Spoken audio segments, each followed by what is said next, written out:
follow the money because that'll follow later. So Ryan, you didn't have that benefit of growing up, in the footsteps of entrepreneurship. You told me that everything that you learned, reading books, talking to the right people, and some real world experience. So what did you read and who did you talk to? How did you learn to be an entrepreneur?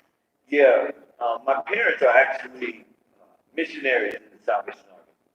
So that means that they sacrificed a life, almost sacrificed their lives, or sacrificed treasures on earth in favor of serving others. Now, I'm sure they had a lot of treasures stacked up in heaven, and they quickly came to realize that when I got accepted to Harvard, cashing in treasures in heaven wasn't necessarily how they could actually pay my Harvard tuition. So they also realized that treasures in heaven are not an earthly insurance policy. So they also looked at me and said, hey, you're going to Harvard, you're going to be the insurance policy. And so while I was at school, I quickly learned that the legacy that would be created would be founded on the relationships that I made. And as you sit here in this auditorium and you look around at the other folks that are here, they're here for knowledge. They are here because they're passionate about entrepreneurship. They're here because they're passionate about black business. I was able to find and communicate and connect with people on Harvard's campus that also had those same passions, people that eventually came and invested in my business, Superphone, today. And also I had a mentor who was actually my resident advisor because, while I was at school, I told everyone that I wanted to be a neurosurgeon, mostly because it made my father very happy that his 15-year-old son wants to be a neurosurgeon. But really, I wanted to be a music producer. And three times, and I think what Andrew was talking about was following your passion. I was on academic probation because I invested and focused my time on learning how to be the best music producer I could possibly be. And I was basically reading CD credits and trying to emulate the sounds of Jermaine Dupri or whoever else I was listening to so I could become a great music producer. And three times, there was a resident advisor by the name of Sandy Green. He's now a professor at USC in business. He went and advocated on my behalf in front of the administrative board to say, look, this young man, although he may be struggling academically, it's not because of any lack of passion or any lack of desire or any lack of persistence. He's just found a different passion that's outside of the course load, and he's pursuing it with a voracious appetite, and he should be allowed to stay. And I actually was able to still graduate on time. And even better, my parents were very disappointed. Look, their son, they had trained, they had groomed, they had invested so much time so I could get to Harvard so early, and they would get the letter, hey, your son is on academic probation again. And so I surprised them when we graduated. Harvard doesn't have a valedictorian. The person who gets to deliver the Harvard oration is the person who writes the best speech. So I figured if my parents were coming and they felt a little type of way that I was on academic probation so many times, I could surprise them by writing an incredible speech. And I actually was selected as the Harvard orator, and I surprised my father that year because the guy who introduced me said, hey, here's the only guy I know who after $120,000 and 4 years of grueling education would have the guts to tell his parents that he wanted to be an R&B singer. That's a lot of passion. Yes. But you mentioned persistence, which for your next stage was really important because it took you 5 years of trying to be a music producer to get your first break. And also a little loan from the Bank of Dad Yes. to get there. So what were those 5 years like? Hey, listen, I think that really you start to understand how real your desire for success is when you hit the bottom and you still can't imagine yourself doing anything else. And that's what happened for me. I came out of school, I had a little business plan. My business plan was I'm going to sell beats for $200. And if I sell 5 beats a week, that's $1,000.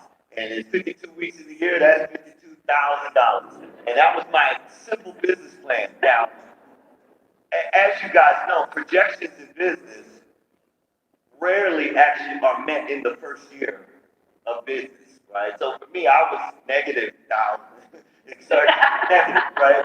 And I found myself actually basically homeless behind a barber shop. One of my collaborators, his brother had a barber shop, and said, "Hey, look, Ryan, I see you out here struggling, but you love to do music.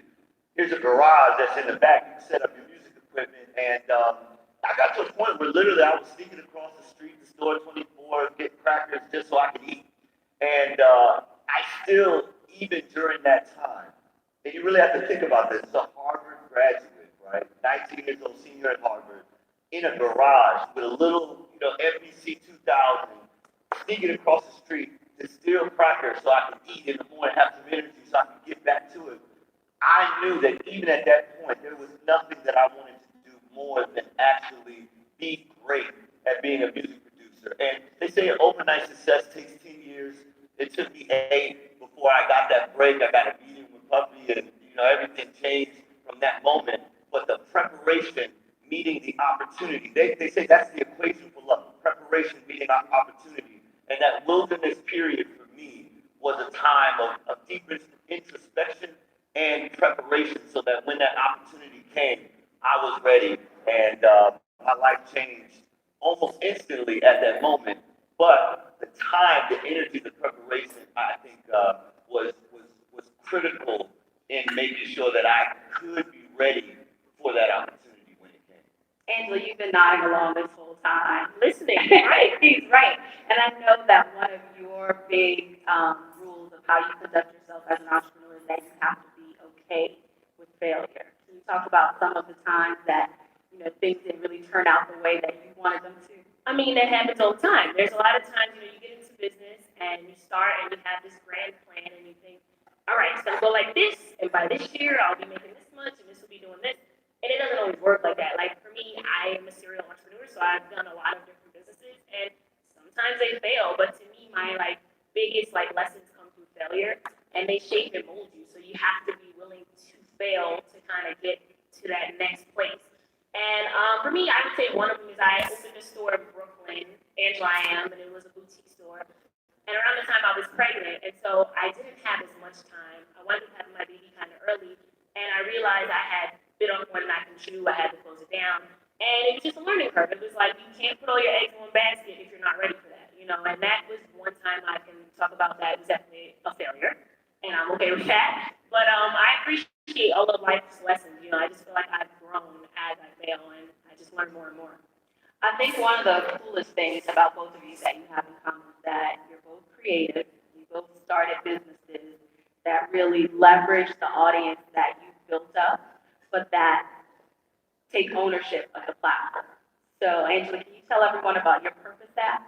Yes, that is my new baby. I launched that in March. The Purpose app is really just inspirational information, really for women entrepreneurs. I have a section in there called Women in Business, which is like advertising space. You're in a great, it's a whole network of women in business in different areas, whether in different countries, cities, states, wherever you're at. But really just inspiration. I feel like we all need inspiration. And the reason I named it Purpose is because I decided that anything I do from here on forward, I'm doing with a purpose. And it's like, what is your purpose in life? I think that's a question that you have to always ask yourself. Are you walking in your purpose? And for me, I know I am. I do stuff because I love giving back. And with my Purpose app, I give other people platforms, whether you are in music, whether you are just an entrepreneur or even a blogger. I like extending my platform. So that's my whole thing with Purpose. You mentioned also that you're a serial entrepreneur. You have another digital platform, a fitness platform, Built Not Bought. Built Not Bought. So that's all about, I feel like in this day and time, everyone wants things really quickly. And to me, it's about building your mind, body, soul. And I don't mind. Go do what you have to do. If you need to eat your food, do whatever you need to do. I say do it. But before you go down that route, do everything you can that's within your power to make sure that you're mentally ready and healthy. You know what I mean? And so on that platform, you buy in, you basically get a meal plan and every day a different workout for a week at a time. But I'm all about just being healthy mentally. It's really important. So that's what the platform is, Built Not Bought. And Ryan, your platform is all about text messaging. Yes. Explain speakerphone. Yeah. So I would say that for me, my success in business at this juncture is really based on 5 A's. 5 A's. First is attract. Second is acquire. Third is analyze. Fourth, automate. And fifth, act. Okay? Attract, acquire, analyze, automate, act. He slowed down so that y'all could get those on. You got him? Yeah, I mean, and listen, I see all these recordings, et cetera, so you can refer back to the live stream or the recording. But for me, I realized very early on, and really my first breakout success in the music business was understanding the pathway to disruption, the pathway to disruption.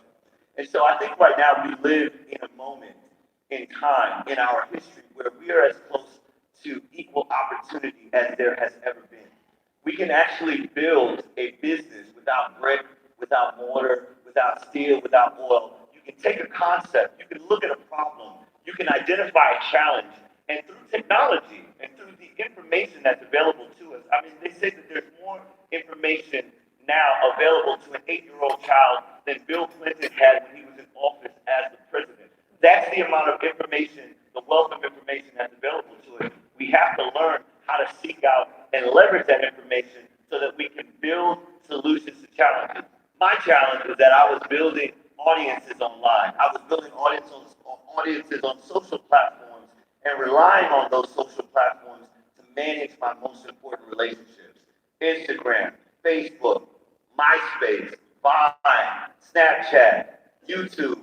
And then once I built those audiences, those platforms got smart and said, hey, Ryan, you want to reach those people, pay us. Pay us for Facebook advertising. Pay us to promote your Instagram posts.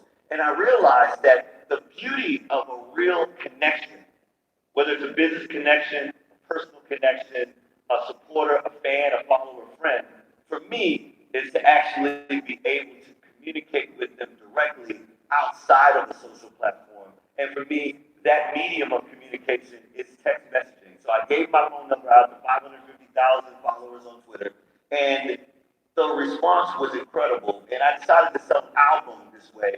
35,000 people texted me of the 550,000 followers I had. And I built a simple automation chain. Every single person that texts me will get a text back. Thanks for reaching out, but I don't have your information. I'd love to stay in touch. They would receive a link. They fill their information in. They would check my store. If they didn't buy my album, they would gently recommend they did so. Gently. And the beauty is that line, that direct line of communication, completely inverted my conversion metrics. Because when you broadcast one to many, your odds of conversion are that one to many. When you broadcast one to one, your odds of conversion are someone in that conversation is going to get sold. Either you're going to sell whatever product or service you're offering, or they're going to sell you a reason why they're not buying. In both cases, that information is extremely valuable. And so I attracted the audience on social. I acquired the audience by actually getting their cell phone number. I analyzed what they were interested in doing. Were they buying or giving me a reason why they weren't buying? Once I realized a lot of repetitive activities, hey, I'd like to know your information, I automated, and based on that data analysis, I learned how to act more efficiently in my business. You said you built a platform, which sounds so simple, but you actually went out and learned some of the skills to build a platform. Like you got a new skill set to take the next level as an entrepreneur. Yeah, I mean, I think right now, just when I was talking about the equal opportunity that exists today, there is a language. Some of you may have taken French or Italian or Spanish when you were in school. There's a language now that for us to really take advantage of this opportunity, we have to understand how to speak the language of software. And for me, I didn't take this when I was in college, but I was able to find a course online through Code Academy, which taught me how to code. And I was able, through that course, to be able to build that simple automation chain so that all of the intent that I had, I really had the intent. Every single person that texted me, I did want to know where they were from, what their name was, what they were interested in buying from me, or how they were interested in collaborating or supporting. And so that ability to talk to technology and say, this is what I need you to do. We're not at the stage now where you can sit in front of a computer and say, hey, I want you to build this app. You actually need developers and builders. Eventually we'll get there, but for right now, it's important for me to understand the language of how to speak to software, how to learn how to code. And I think if you're thinking about now how you can change your career pathway, I would say that whatever career pathway you're considering, definitely invest some time in understanding that language, because that's really the language that is foundational to the way that the future will operate. And when you talk about all of that data, you're not just communicating with the audience saying, hey, follow me. You can tell who's bought your album, who's bought a t-shirt, who's come to a concert, how much money they spent with you. Tell us about the kinds of audience mining that you're able to do with this information. Yeah, well, listen, I would say that one of my heroes in the music industry, I'm sure you guys have all heard of him, Sean Carter, right? And I think he most recently, I was reading that he's one of the first hip-hop billionaires, right? Now, if y'all know the history of Jay-Z, it took him about 20 years to get to that $1 billion mark. And when I first went to Silicon Valley, I saw young people who were my age and younger who reached the $1 billion valuation mark for their business or even personal wealth within 5 to 7 years. 5 to 7 years from zero, an idea at MIT, to $1 billion in personal net worth. And I started to think, okay, here's one of the legends, someone I really look up to. It took him 20 years to get there. How did someone accelerate that process so aggressively? The answer is data. When Jeff Bezos wants to be able to reach his audience, he doesn't need to tweet to reach his audience. In fact, if you have an Amazon ID, if you have Amazon Prime, if you've ever ordered anything from Amazon, there is a client record of first your name, email, IP address, wherever you're from, but also data which is contextual around you as a person. What recommendations have you responded to? What books have you actually bought when they've been recommended to you? What products do you buy? What kind of groceries do you like if you actually get Amazon Prime delivery within an hour? What do you select in terms of delivery times? What are you willing to spend to get your stuff earlier and faster?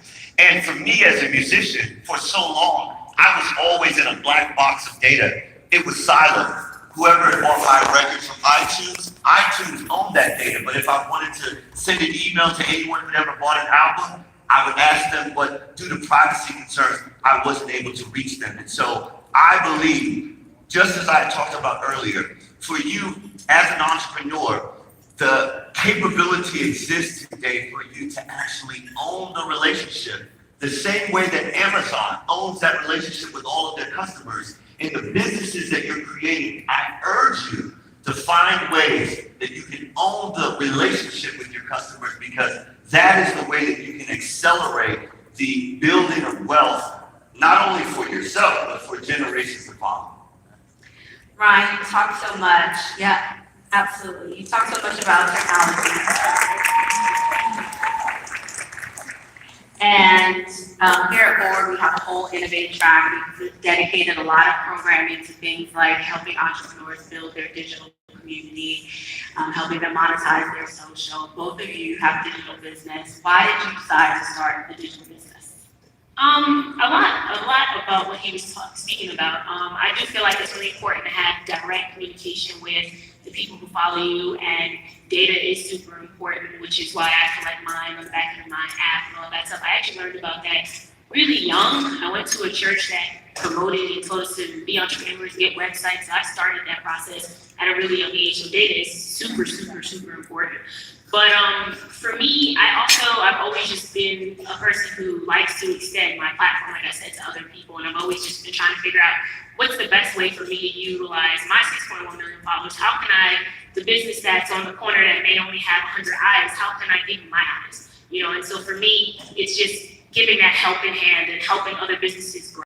And that's just a passion of mine. Like, I love helping other people, other women, whoever it is that needs help. It's like extending my hand and using what I have for them. And I learned that to my uncle as well. He's like, use your platform for greatness, like do something with it. Don't just have it and help, you know what I mean? Like, that's selfish. So for me, it's just about helping other people grow their businesses. You're both so forward-thinking. Ryan, was tech specifically something that you wanted to get into because of the trends in mobile?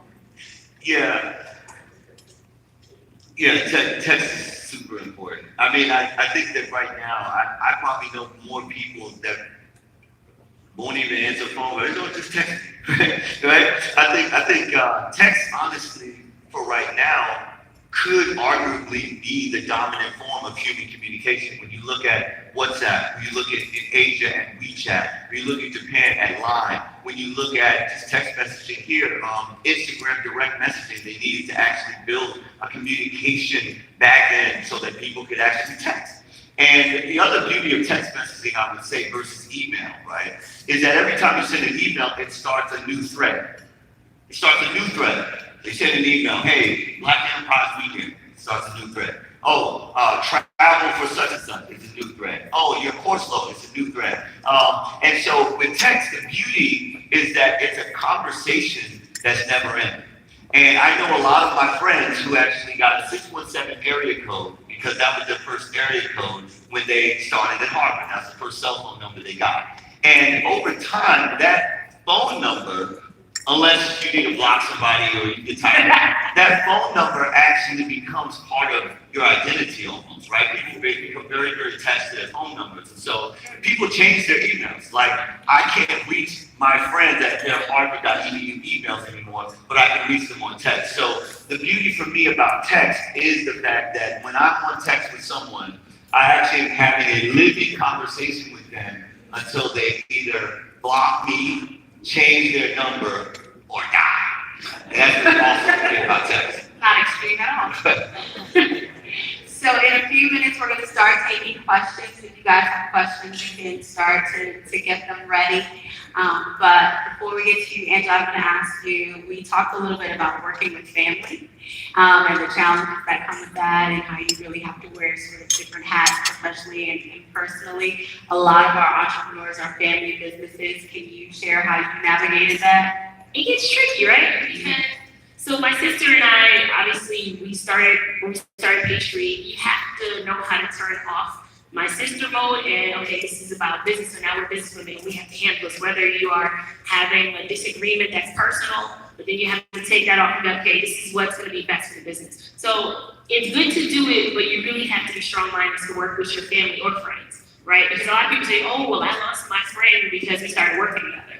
But it's knowing how to like draw that line. Like, okay, you know, I would literally be arguing with my sister right before we go on radio or something, and I have to say, oh, I just love her, and I'm like, I really want to elbow her, you know what I mean? But you have to know where to draw that line and where to say, you know what, this is about business, and when we done, we're gonna have a conversation about Think about that. Exactly. But I literally remember that happening a couple of times because we would be around each other 24/7. So not only your family, but you're building up this business, and you have to know what's best and when to say, no, this is not going to be a conversation today. Let's save this for tomorrow, and let's put this aside and handle what's business right now.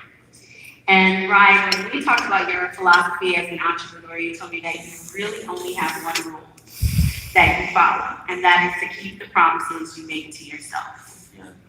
I believe that trust is built on promises kept. And when you're going to be an entrepreneur, you got to be able to bet on yourself. And being able to bet on yourself means that you have to trust yourself. And in order to build trust in yourself, whether it's just making up your bed every morning or going to the gym or walking for 30 minutes, whatever it is, it's those mundane tasks that you commit to that lead to long-term results. And so for me, to be able to have the risk tolerance as an entrepreneur, to bet on myself, you need to be able to make promises and keep those promises to yourself. And so, yeah, I definitely live by that one rule. Okay. Do we have questions out in the audience? And while we wait for that microphone to get here, if there's any questions that you have to run before me that potentially don't get addressed right now during this session, I actually have a URL. It's textryan.com. You can go to textryan.com. You leave your number, you'll see my technology in action. I'm currently on text with more than 96,000 people. I respond to everyone. So if you have questions that aren't addressed here, you still would like to connect. And really, it's about connecting. TextRyan.com. You don't even have to remember my cell phone number. TextRyan.com. Leave your cell phone number, and I'll text you right back. Good morning, everyone. Adrian, I work in PR. So Ryan, my question is for you, and I commend you for all the things that you've done. Congratulations. But when you have a personality that is more for the forefront, but you end up working in the background, how do you deal with that? How does that make you feel to be, obviously, Ryan, the Harvard grad, you're working in tech and everything, but then you also have that passion for music. So how does that resonate? Yeah, for me, they live I chose an area where I could help people that actually have larger platforms than I do. So, I mean, listen, being a Black-owned or Black-founded technology company, you can all imagine the challenges that come with that. I think when our friend from Ally talked about it, there's, very, very small percentage of venture-backed technology companies are Black. And so to win business, like the last phone number we powered was Miley Cyrus. She has 94 million followers on Instagram and gave out a phone number. She tested every other platform before she decided, okay, we're gonna go with Ryan's platform. And so for me, it's really, like Andrew was saying, it's about being the wind beneath the wings of another platform and just making sure that our technological infrastructure is going to be such that when people bet on Black, they know that they're actually betting on reliable, they're betting on stability, they're betting on scalability, they're betting on everything that we want to represent for what we come from and what we want to give to the world. Good morning, my name is Raven Solomon. I'm a keynote speaker and an author. So my question is about left brain, right brain balance. You both seem to have that.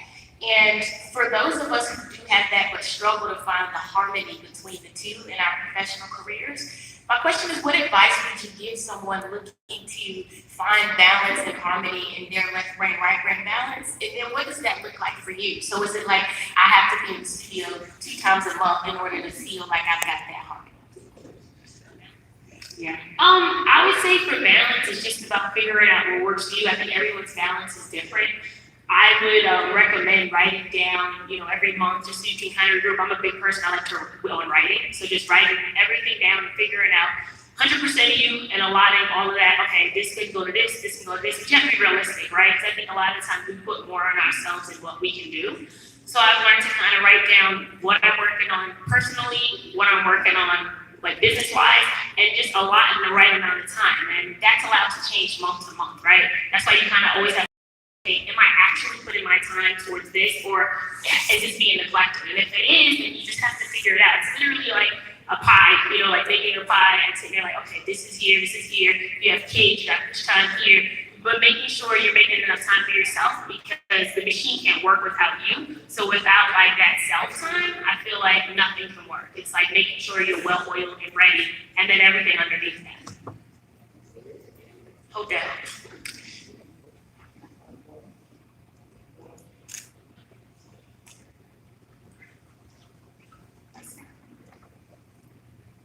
Good morning. How you guys doing? Dr. Tommy Watson, motivational speaker, coach, movie producer, and now rapper. Ryan, we can collaborate with stuff.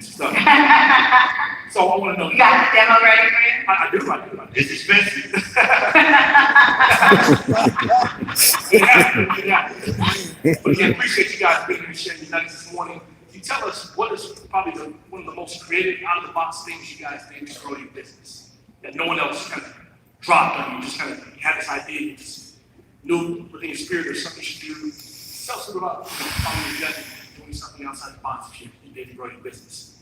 Yeah, I think we actually talked about it. I just gave my cell phone number to everybody. There's 550,000 followers on Twitter. You got to take a leap of faith and put your phone number out, right?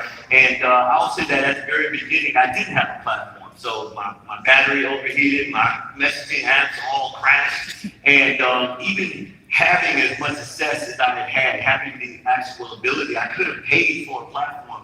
I just couldn't find it. And so that to me represented an opportunity that I could seize upon. And arbitrage really always happens with the early mover. So the fact that you're in this room and thinking about this, and maybe you hadn't thought about this before, being the early movers now in terms of audience ownership are what will separate the businesses in this room that we're talking about 5 years from now on this stage and the ones that may need to recalibrate it. So for me, it was just about taking that leap of faith, giving my cell phone number out to everyone, realizing the challenges that would be challenges that are solutions that I created could be productized, and then productizing that solution and building a business around it. Second business. Yeah. Angela, out-of-the-box things you did to grow your business? There's always a lot of different things, but I would say, like, for what you were saying, is like if you have an out-of-the-box idea, go for it. You know, I think a lot of the times we're in our head so much that we think, would this work? Am I over this? Is crazy? Just do it. You know what I mean? Like, have a plan, take action, and do it. If it's something you feel like's gonna work, I mean, you'll be upset if someone else turns around and does it first. So just go for it. You know, I mean, I've done a lot of things that I haven't seen before. I've never seen what I did as far as purpose, as far as extending my platform. I don't see it. I wish there was more of it. I think people need to uplift the people next to them. So I think it's just about going and doing what you love. And if it's something that seems crazy, it's probably gonna work.